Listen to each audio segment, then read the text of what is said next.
Okay, on the Newshour tonight, let's introduce the guest with me here in the studio. I'm delighted to have with me Vinod Sharma tonight, senior journalist, political editor of the Hindustan Times, also senior journalist Nirja Chaudhary, senior journalist and author and columnist Ashok Malik, who's with Tehelka. Thank you very much. With us also tonight is Smriti Irani, Member of Parliament of the Bharatiya Janata Party. I'm also joined by Kumar Ketkar, who's the editor of the Divya Marathi of the Dainik Bhaskar group. Other panelists just joining in. My first question is to you, Kumar Ketkar. Let's start by, this is legally a clean chit. So when something becomes legally a clean chit, then what follows is that politically also there should be a clean chit. Well, I don't think exactly we can describe this as a legal clean chit, because this is an SIT report and which has already been challenged in the Supreme Court or is going to be challenged in the Supreme Court. So I think the clean chit will be given only when the Supreme Court gives its judgment. And so far, Supreme Court has not given it is SIT. And moreover, it's not question of only legal perception. It is also a question of political perception. And that political perception, I don't think has changed at all. As you can see from the comments in the press as well as among the public, that political perception does not hold Narendra Modi as acquitted, as exonerated, or as considered non-guilty. So I think it is a very, very dicey situation. Let us not jump to conclusion. Let us not go too far and say that Narendra Modi has been declared as non-guilty, acquitted, and therefore his ambition for prime ministership has now green signal. I think that is going too far.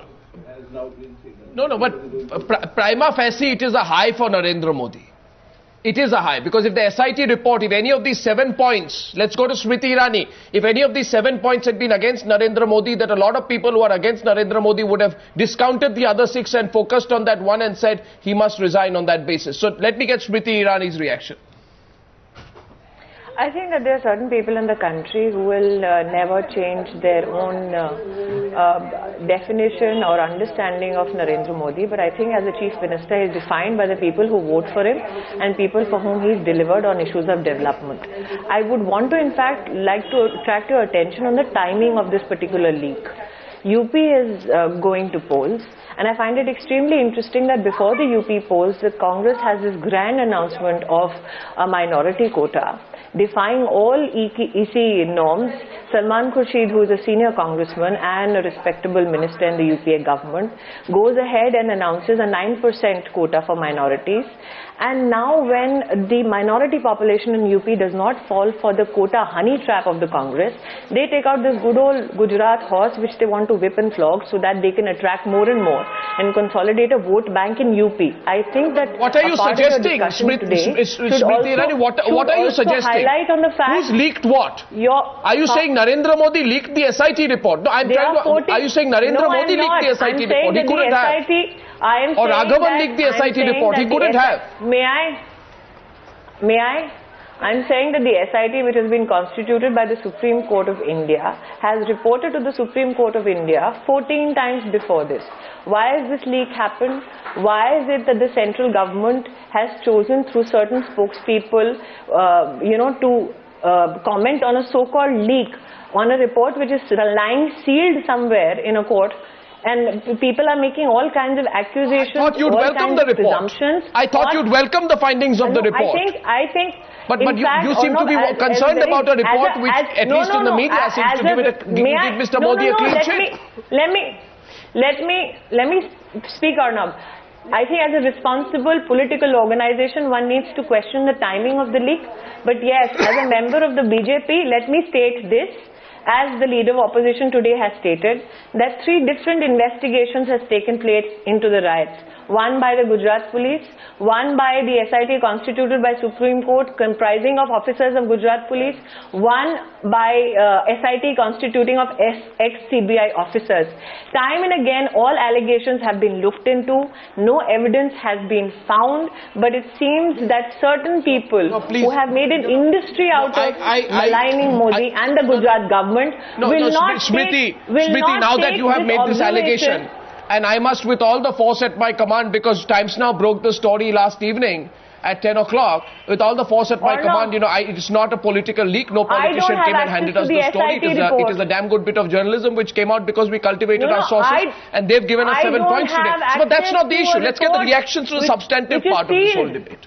Let me get you in, Ashok Malik. Does it give Narendra Modi a clean chit? How will he use this opportunity? To be fair, for 10 years I've argued that television studios are not the place to try, much less convict Narendra Modi. If I am to be true to that logic, a television studio is not the place to exonerate him either. The matter is before the court, let the court decide. Having said that, I am not surprised by what you say are the findings of this report. Yes. Because there have been earlier investigations which into Mr. Modi's role, and they have come up with similar findings. As far as I know, as far as there is there in the public domain, the SIT did not find any new evidence.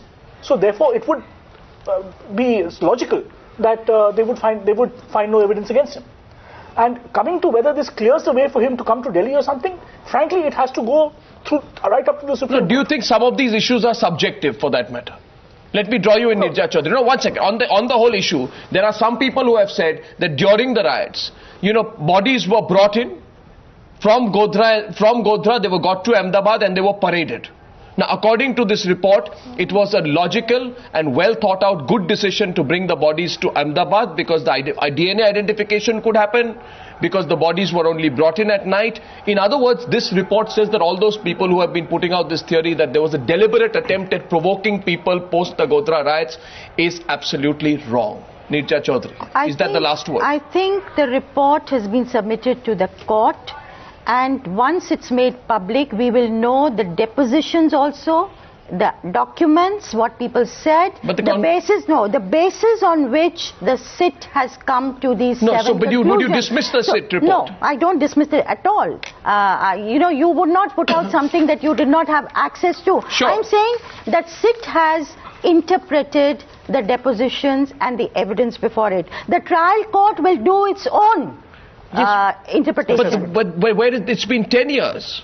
There has been no evidence, new evidence against Modi in 10 years. So Vinod Sharma, what is the chance that there will be new evidence which will emerge now after 10 years? No, Arnab, first of all, I'd like to say that I don't want to comment on whether or not this report, I would like to read it myself, but I respect your sources. Sure. And your enterprise in getting this out. Now, may I tell you that there is a striking resemblance, similarity, between what you are seeing in the Metropolitan Magistrates Court and what you saw in Judge Saini's court. You see, the CBI had given the Home Minister a clean chit, but Dr. Swamy went to Judge Saini's court with his own evidence and presented it before Judge Saini, and Judge Saini took a decision in his wisdom. Now, similarly here, if you read Para 9 of the September 12 judgment of the Supreme Court, it very clearly lays down the road forward, which is that SIT, either it factors in amicus curiae's report, Raju Ramachandran's report. Yes. We do not know what is there in Raju Ramachandran's report. He was a court-appointed lawyer. He was a friend of the court.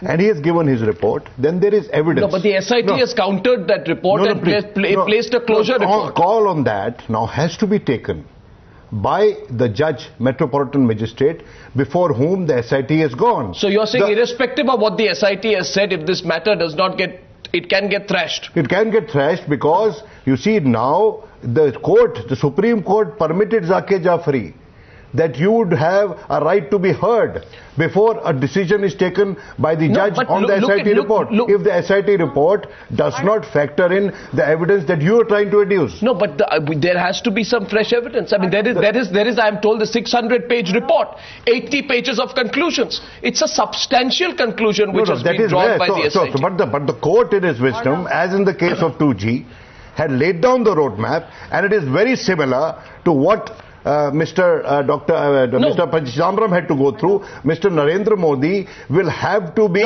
found to be innocent in the eyes of the magistrate. Is that a permanent position that you have? I mean, the charge here is Smriti Irani raised her hand there because, the argument here is some people have a permanent problem with Mr. Narendra Modi. It's not a permanent problem. The Gujarat High Court has ruled that Narendra Modi does not have to appear before the Nanavati Commission. For a minute. I am quoting, if you want I can read this out. I can give you this judgment. Read paragraph 9.